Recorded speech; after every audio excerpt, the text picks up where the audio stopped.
Saan nga ba makukuha ang ganitong pangmalakasang pang-profile natin sa ating Facebook profile o kaya naman sa ating page kung kayo ay isang content creator?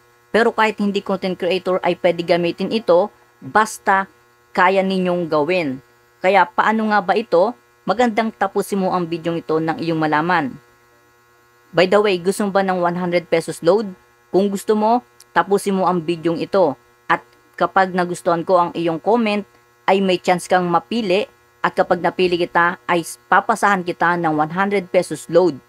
Kaya kung gusto mo nang matutunan, ay panoorin mo na ito. Watch this. Una, mag-open tayo ng ating Chrome. Sa ating Chrome, isearch nyo dito, itong Google Gemini. So, lalabas yan. So, pindutin nyo lang. Pag lumabas yan, ay pindutin itong Google Gemini. Ayan. Tapos, pagdating nyo dito, create image. Pindutin lang ito. Ayan. Dito guys ay ang inyong ika-copy-paste dapat yung nasa comment section. Nilapag ko yun sa ating comment section. So, i-copy-paste nyo at i-copy nyo dito. Ayan. Copy-paste nyo dito. Dito guys ay kung syempre para ang pangalan ninyo mailagay dito ay palitan ninyo yung pangalan na nandito dahil since ang pangalan ko nakalagay dito dapat ang ilagay nyo dito ay pangalan ninyo. Yan. Palitan nyo yan ng pangalan nyo dapat. Pero since yung akin ay Erwin Parilla, hindi ko naalisin yan para pangalan ko nakalagay mamaya. Tapos kung gusto ninyong ibahin ang inyong color na gusto ay pwede naman kasi ang nakalagay dito ay neon purple.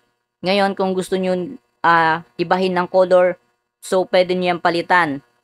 Pwede nyo palitan yan ng neon green or neon pink, ganyan. Pwede nyo gawin yun. Tapos dito sa young men, eto young men, pwede nyo yan palitan ng women. Kung babae kayo, palitan nyo ng women. Tapos, dito sa may, the main text should be, ayan, dapat pangalan nyo yan. Para pangalan ninyo ang lalabas sa inyong profile, no? Tapos, dito, ayan, dapat pangalan nyo pa rin yan. Tapos, dito sa may metallic font, dapat nakalagay dyan, kung kayo ay tutorial, ang inyong mga content ay tutorial, ilagay nyo dyan. Pero pwede naman kayo maglagay ng iba dyan kung ano ang gusto ninyo. So, palitan nyo yan.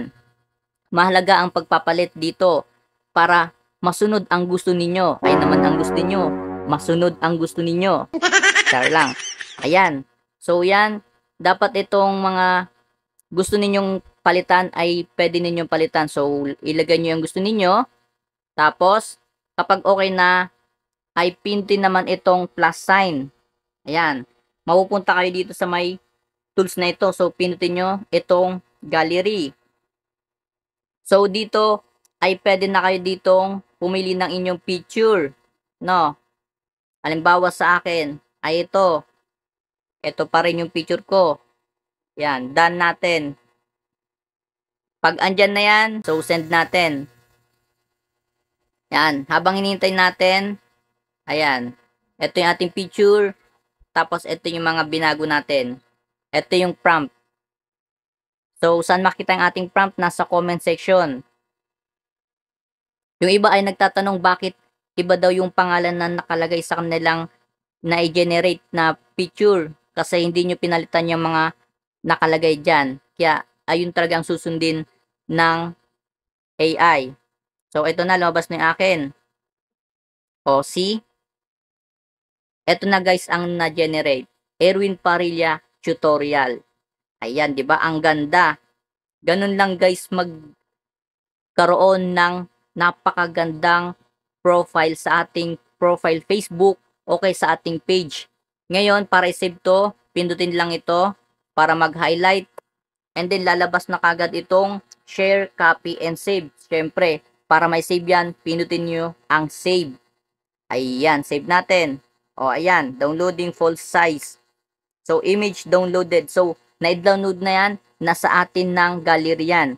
Ganun lang kahusay. Kung may natutunan pa kayo bahagi na ating video, at kung kayo ay merong katanungan, ay maaari po kayo magtanong dyan sa ating comment section. At kapag nagustuhan ko ang iyong comment, ay may 100 pesos load ka sa akin. Thank you for watching.